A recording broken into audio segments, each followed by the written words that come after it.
আমাদের মনে আছে ওই 3, 4, 5 আগস্টে আমাদের আমির সাহেব, সিনিয়র নায়েব আমির সাহেব কিভাবে মার্চ টু গণভবনের ঘোষণা দিয়েছিলেন।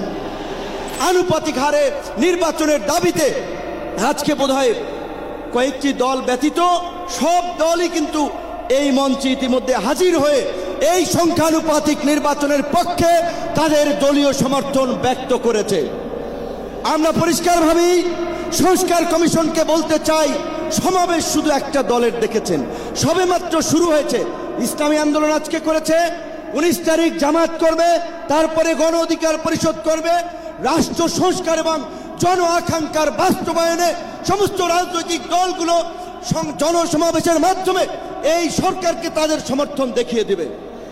তাই আমরা বলতে চাই, কোন 2-1টি দলের উপরে ভিত্তি করে 2-1টি দলের কথায় সংস্কারের নকশায় পরিবর্তন আনা যাবে না। 2024 সালের ছাত্র জনতার অভ্যুত্থানের আমার সহযোদ্ধারা, আপনারা কেমন আছেন? আমার সামনে আজ এই ইসলামী আন্দোলন বাংলাদেশের মহাসমাবেশে যে লক্ষ ছাত্র জনতার উপস্থিতি, তারাই ছিল আমাদের জুলাই অভ্যুত্থানের অন্যতম সহযোদ্ধা। কে কি বলল সেটাতে আপনাদের আমাদের কিছু আসে যায় না। আমরা যতক্ষণ জুলাই অভ্যুত্থানের ওই স্পিরিটে নিজেদের বুকে ধারণ করে শহীদের যে আত্মত্যাগ, জুলাইয়ের যোদ্ধাদের যে রক্ত দেওয়া, সেগুলোকে আমরা যতক্ষণ ধারণ করে সামনের দিকে এগিয়ে চলবো, ততক্ষণ কারো প্রোপাগান্ডা আমাদের কিছু আসে যায় না।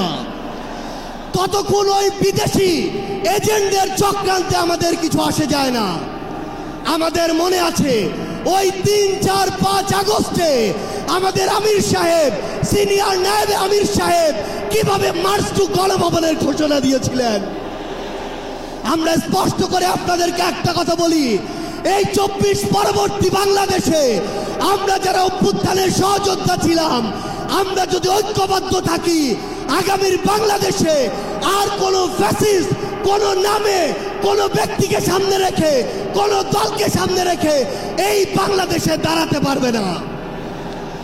এখন জনগণের সামনে আমাদের দৃষ্টান্ত স্থাপন করতে হবে।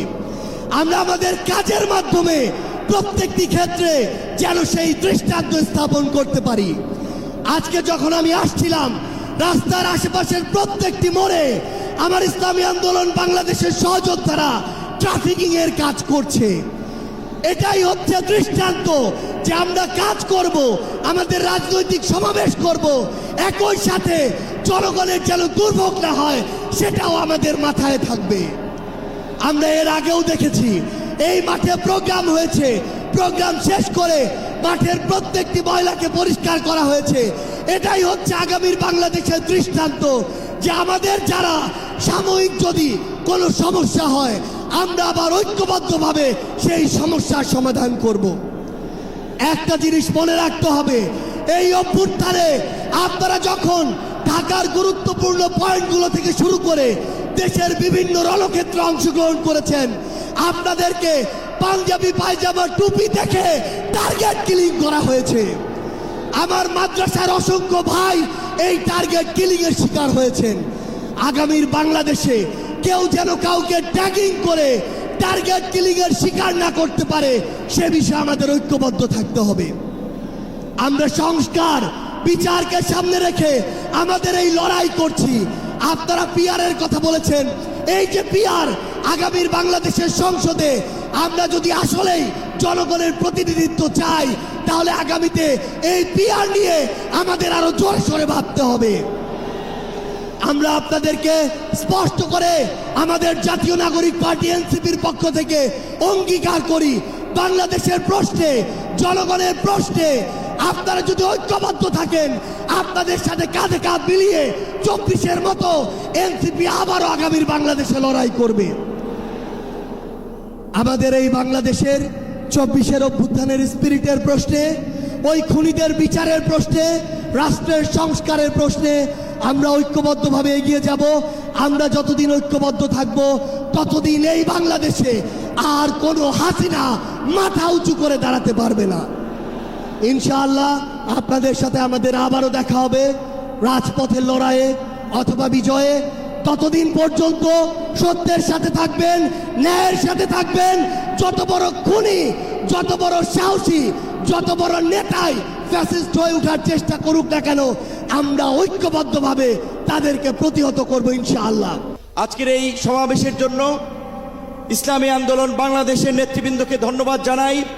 আমি গাড়ি থেকে আসার পথে দেখেছি মৎস্য ভবন, শাহবাগ, হাইকোর্ট মোড় সমস্ত জায়গায় লোকে লোকারণ্য, এই মাঠের বাইরেও। কাজে মাঠে যারা আছেন, মাঠের মধ্যেই লোকে সীমাবদ্ধ, এটা না, চতুর্দিকে লোকে লোকারণ্য। এরকম একটি সফল মহাসমাবেশ আয়োজনের জন্য ইসলামী আন্দোলন বাংলাদেশের সারা দেশের নেতৃবৃন্দকে গণ অধিকার পরিষদের পক্ষ থেকে অভিনন্দন এবং শুভেচ্ছা জানাই। অভিনন্দন এবং শুভেচ্ছা জানাই ইসলামী আন্দোলনের পীর সাহেবকে এবং তার সাথে অন্যান্য সিনিয়র নেতৃবৃন্দকে, যারা আজকের ইসলামী আন্দোলনের এই সমাবেশে বাংলাদেশের প্রায় সকল মত পথের রাজনৈতিক দলের নেতৃবৃন্দকে এই মঞ্চে একত্রিত করেছেন। এবং আজকের এই সমাবেশ অত্যন্ত সময়োপযোগী এবং কার্যকর বিষয়ের উপরে ভিত্তি করে নির্ধারণ করা হয়েছে। আপনারা জানেন, বাংলাদেশের 24-এর গণ অভ্যুত্থান পরবর্তী রাষ্ট্র সংস্কারের যে জন আকাঙ্ক্ষা তৈরি হয়েছে, শাসনতান্ত্রিক ব্যবস্থার পরিবর্তনের যে রাজনৈতিক এবং জন আকাঙ্ক্ষা তৈরি হয়েছে, সেই আনুপাতিক হারে নির্বাচনের দাবিতে আজকে বোধহয় কয়েকটি দল ব্যতীত সব দলই কিন্তু এই মঞ্চে ইতিমধ্যে হাজির হয়ে এই সংখ্যানুপাতিক নির্বাচনের পক্ষে তাদের দলীয় সমর্থন ব্যক্ত করেছে। আমরা পরিষ্কারভাবেই সংস্কার কমিশনকে বলতে চাই, সমাবেশ শুধু একটা দলের দেখেছেন, সবেমাত্র শুরু হয়েছে। ইসলামী আন্দোলন আজকে করেছে, 19 তারিখ জামাত করবে, তারপরে গণ অধিকার পরিষদ করবে। রাষ্ট্র সংস্কার এবং জন আকাঙ্ক্ষার বাস্তবায়নে সমস্ত রাজনৈতিক দলগুলো জনসমাবেশের মাধ্যমে এই সরকারকে তাদের সমর্থন দেখিয়ে দেবে। তাই আমরা বলতে চাই, কোন দু একটি দলের উপরে ভিত্তি করে, দু একটি দলের কথায় সংস্কারের নকশায় পরিবর্তন আনা যাবে না। আমি সংস্কার কমিশনে বলেছিলাম, দেশ স্বাধীনের পরে ডক্টর কামাল হোসেনরা বলেছিল, আমাদের নেতা শেখ মুজিব, আমরা তো তাকে দেখে সংবিধান নির্মাণ করেছিলাম, রচনা করেছিলাম, তাকে এম্পাওয়ার করার জন্য।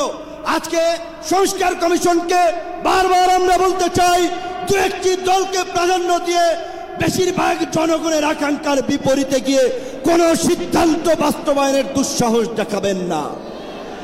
আনুপাতিক হারে নির্বাচন হলে সমস্যাটা কি? কোনো সমস্যা নাই। প্রধানমন্ত্রীর মেয়াদ 10 বছরের বেশি না থাকলে সমস্যা কি? আমরা অত্যন্ত যৌক্তিকভাবে এই কথাগুলো দফায় দফায় আলোচনায় তুলে ধরছি, কিন্তু এটা পরিষ্কার, সংবিধান এই সংস্কার জাতীয় ঐক্যমত্য কমিশন কেন জানি দু একটি দলের প্রতি পক্ষপাতমূলক আচরণ করছে। এই পিয়ার পদ্ধতি তাদের এজেন্ডায় বাদ দিয়ে তারা ঘুরাই দিল। পিয়ার থেকে উচ্চকক্ষ নিম্নকক্ষ চলে গেল। উচ্চকক্ষ নিম্নকক্ষ হবে নাকি সমগ্র নির্বাচন পিয়ারের ভিত্তিতে হবে, সেটি রাজনৈতিকভাবে আগে ঐক্যমতে পৌঁছাতে হবে।